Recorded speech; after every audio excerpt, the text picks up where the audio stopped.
ஆண்டவராகிய இயேசு கிறிஸ்து நாமத்தில் உங்களை வாழ்த்துகிறேன்.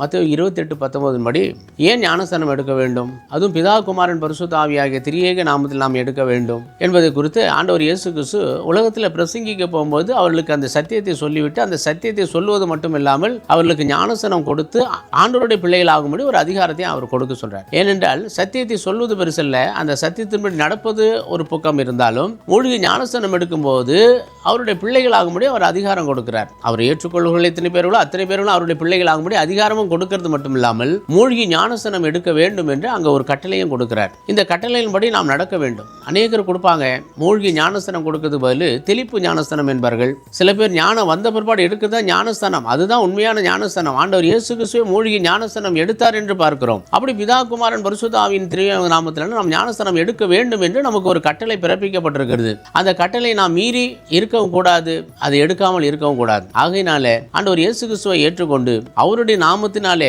நாம் ஞானஸ்நானம் எடுத்து அவருக்கு சாட்சியாய் நாம் வாழ வேண்டும் என்று ஆண்டவர் விரும்புகிறார். மூழ்கி ஞானஸ்நானம் எடுப்பது பாவத்துக்கு மரித்து நீதிக்கு பிழைத்திருப்பதற்கான ஒரு காரணம். அது அந்த காரணத்தை நாம் உணர்ந்து கொள்ள வேண்டும். ஆகையினால் தான் ஆண்டவர் இயேசு கிறிஸ்துவை ஏற்றுக்கொண்டு அவருடைய நாமத்திற்கு மகிமையை நாம் வாழ வேண்டும். அவருடைய நாமத்திற்கு நாம் மகிமையை வாழும்போது கர்த்தர் நமக்கு பெரிய காரியங்களை செய்ய வேண்டும், அவருடைய பிள்ளைகளால் நாம் ஆக வேண்டும் என்றால் அதனுடைய அங்கீகாரம் நமக்கு ஞானஸ்நானம் எடுத்த பிற்பாடு தான் நமக்கு அந்த அங்கீகாரம் கிடைக்கிறது. ஆகையினால் நம் ஞானஸ்நானத்தை எடுப்போம். ஆண்டவர் நம்மளை ஆசீர்வதிப்பார். ஆண்டவர் இயேசு கிறிஸ்து நாமத்தில் உங்களை வாழ்த்துகிறேன். ஆமென்.